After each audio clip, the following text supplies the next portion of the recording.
want to tell you about Rahu and Ketu. If you're new to Vedic astrology, you're probably surprised about these names. They are two invisible planets that have strong ramifications in your karma.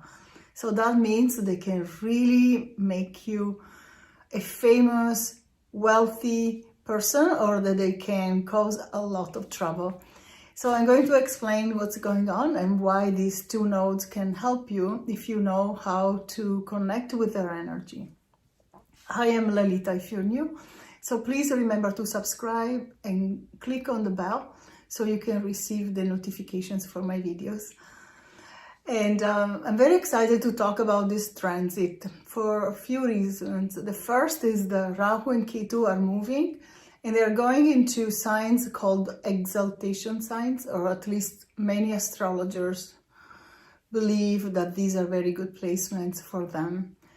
I am on the fence. I think they give good results, but they're not ideal for my taste. But they are definitely among the best positions for these two mathematical points called Rahu and Ketu, and they cause the eclipses. So they block light. What is light? Light is intelligence. In the yogic tradition, light is intelligence. In fact, even guru means the remover of light, of darkness. So when you have a guru, a real master, somebody who is enlightened, he brings more light into your life and he removes the darkness. Now, Rahu and Ketu can cause the opposite: confusion, cloudy mind, bad decisions, fear, frustration. So today is Saturday, so I'm going to mention that Rahu is like Saturn. What does that mean? So Saturn is famous for one characteristic that everybody fears: the sorrow, the frustration from delay, etc. So Rahu can do the same. But of course, these two planets also have some higher aspects, some positive qualities, but I don't want to go into that because it takes too long. But Rahu can bring you a lot of heart sorrow. Why? Because he's obsessed with achievement. Like for Rahu, it's never enough. He's like a head of a snake without a body. So imagine a mouth open and there's no body to digest. So it keeps eating and eating and eating, and then there's no bottom basically. And so that dissatisfaction never brings any happiness. So I'm giving you the negative aspect. Then Mars and Ketu have been put together as being both very irritable. So you have to know their energy and know how to channel it. So Ketu is very irritable. Ketu is the body of the snake. So while Rahu is the head, Ketu is the body. So Ketu is headless in the sense, not that he's mindless and dumb. No, not at all.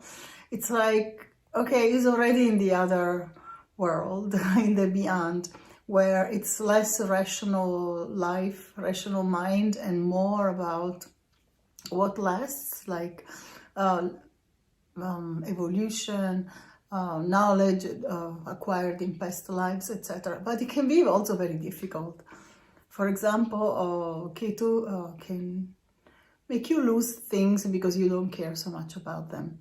So how do we pacify these two lunar nodes? So Rahu is going into Taurus, where he will be obsessed about making money and getting jewelry, luxury, cars, beautiful homes, etc.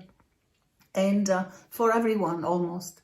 Of course, depending on your birth chart, Taurus can be something else. Maybe it's your children, and Taurus can be your career. Still, Rahu will have pretty much that effect on many people. And for some people, that's bad. Maybe it's a bad house, what we call house, so a bad sector in your birth chart. So that needs to be pacified.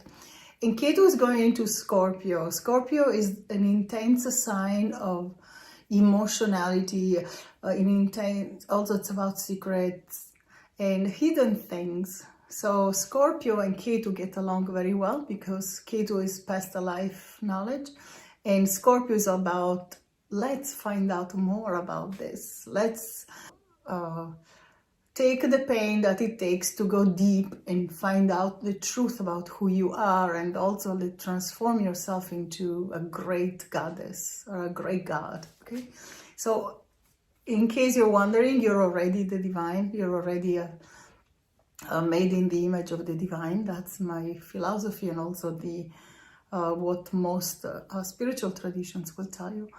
So nothing new there, but Ketu will make you very investigative into the higher things of the divine, and also about really finding out about how you can let go of the past and become more evolved and letting go of material life. So Rahu and Ketu will be working across purposes. Ketu says, let's let it all go, and Rahu says, let's get more and more and more of that. So, all right, so knowing about the myth of Rahu and Ketu can bring you a lot of transformation. So I invite you to go and do some research on Rahu, R-A-H-U, and you'll see that in the title of this video, and Ketu, K-E-T-U, and how they all started. I'll tell you in a nutshell, otherwise this video would be extra long. There's this story, it's a myth, when at the beginning of all the creation, the primordial times, when the gods and the demons were churning the Milky Ocean, and maybe that means the Milky Way. I don't know if it's just this galaxy or in general how worlds are created. So they were churning with a snake, a huge snake, right? So they were churning the Milky Ocean, and a lot of things came out of this Milky Ocean. That means everything that makes human experience, like, for example, Goddess Lakshmi, who brings wealth, 2 white elephants that usually are at their side, the cow of wish fulfillment, Kamadino, and also other things. Also poison, but that's a different story. So we're talking about how the devas, the gods, were churning this ocean, and they needed help from the demons. But they don't wanted the demons to drink the nectar of immortality that came out of the ocean. So as soon as the Amrit, nectar of immortality, came out, the devas decided to share it only among themselves and said nothing to the demons. So the asuras, which is the opposite of devas, were not getting the but one demon was able to sneak in and pretended to be a god and took a cup of amrit, the nectar of immortality, and began to drink. But the sun and the moon realized he was a demon and told Vishnu, the preserver god, one of the Trinity gods in Hinduism, or Vedic god, if you will. All right, so Vishnu, it's a longer story, I'm not going into that, but Vishnu used this sacred weapon, it's a discus, and threw this discus and cut the head of the demon. So it was too late, because Rahu now was already, this demon was already immortal. So the head remained as Rahu, and the Ketu is the body of the snake. All right, what else happened? So Rahu and Ketu became planets because they had acquired immortal status. So they became planets, and so they are 2 of the 9 planets in Vedic astrology. But also they decided to seek revenge. So occasionally, periodically, they will cause the eclipses of the sun and the moon as a revenge for telling Vishnu that the demon had grabbed the Amrit. All right, so I hope this story helps you, and it's interesting, and find out more about Rahu and Ketu. That will help you to avoid the worst. If you live near a Hindu temple, you can go there and order some pujas or fire rituals to worship Rahu and Ketu, and that also will help you. If you know about Astroved, I like Astroved, it's a great portal.